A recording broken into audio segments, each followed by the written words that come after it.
17. As gorduras trazem intoxicação e morte.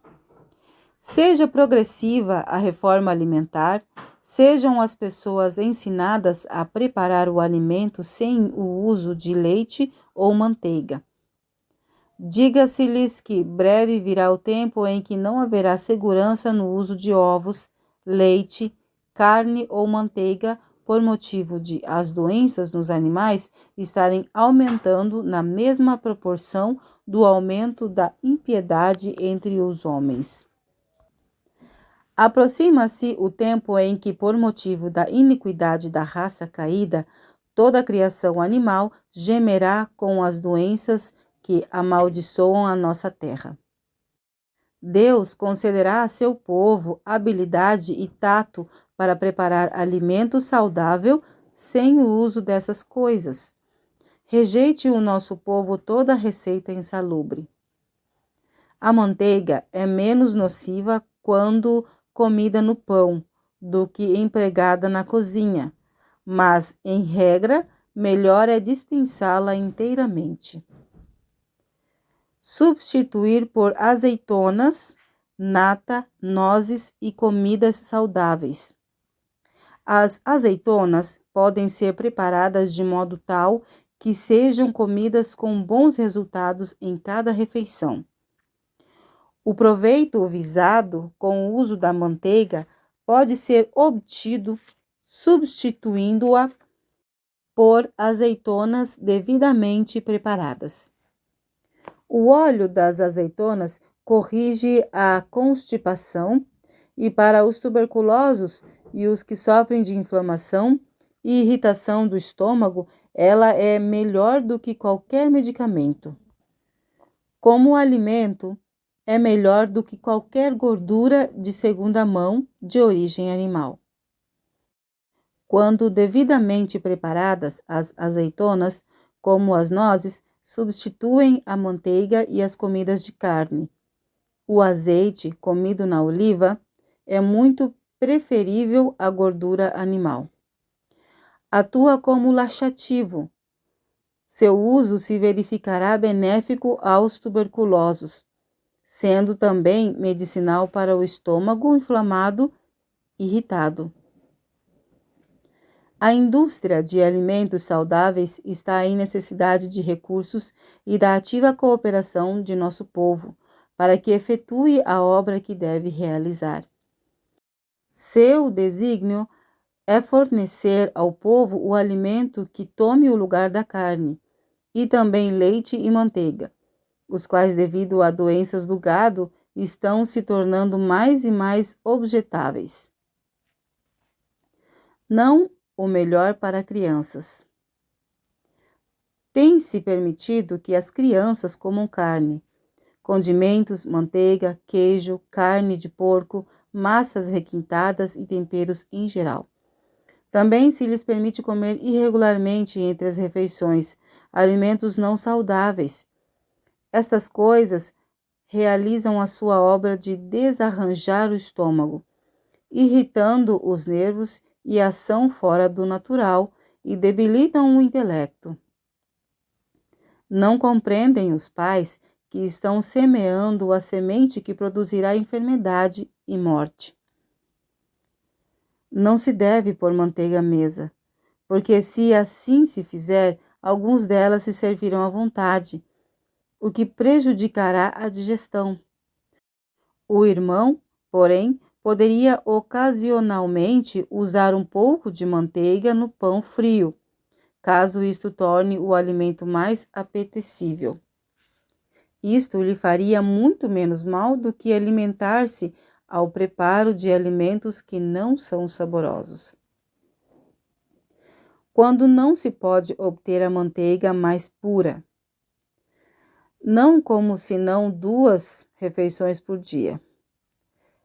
E sigo ainda a luz que foi comunicada 35 anos atrás. Não como carne.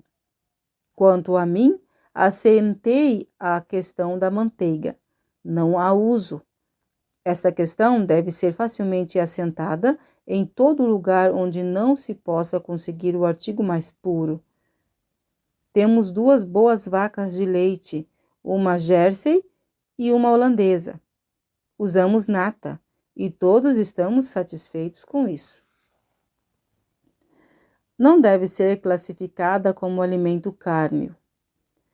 Leite, ovos e manteiga não devem ser classificados como alimentos cárneos.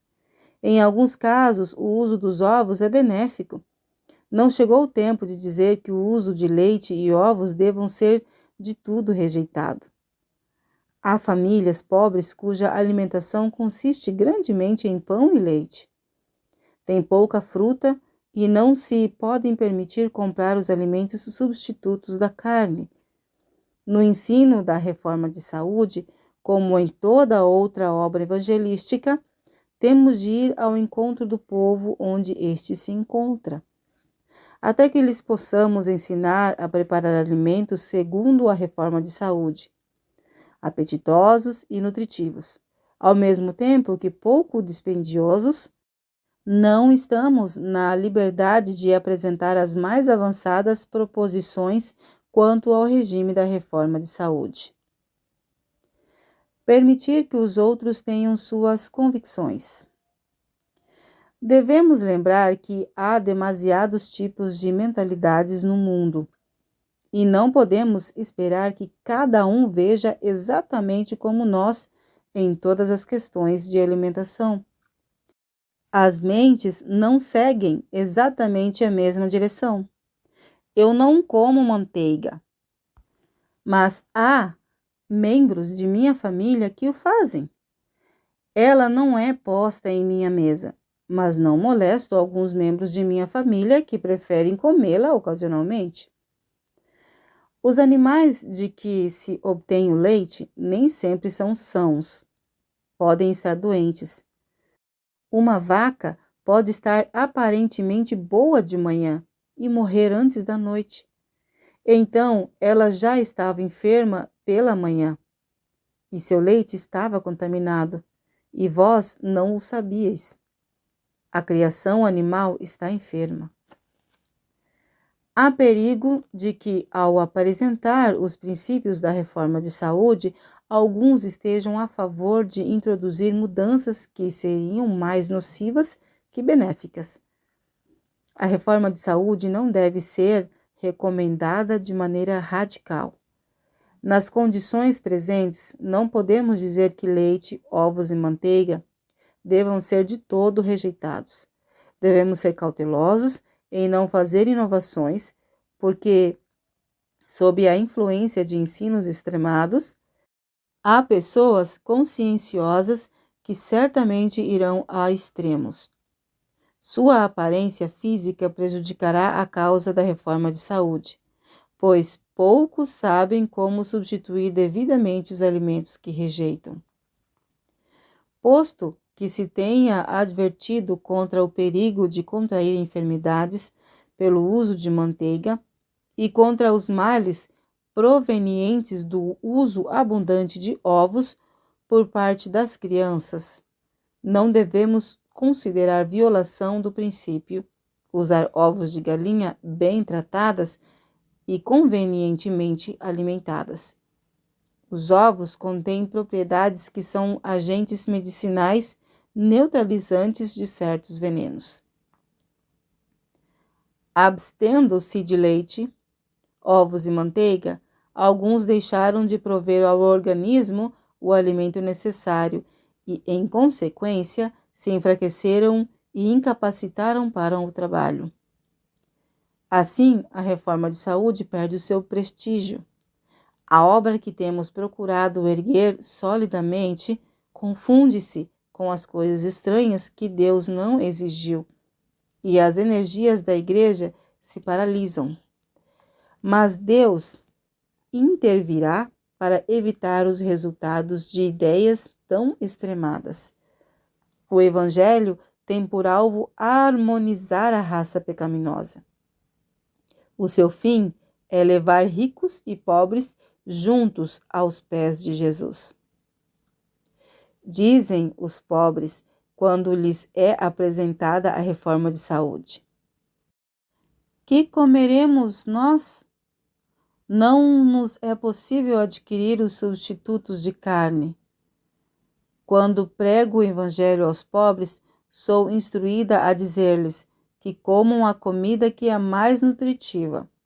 Não lhes posso dizer, vocês não devem comer ovos ou leite ou nata. Não devem usar manteiga no preparo do alimento. O Evangelho deve ser pregado aos pobres, e não chegou ainda o tempo de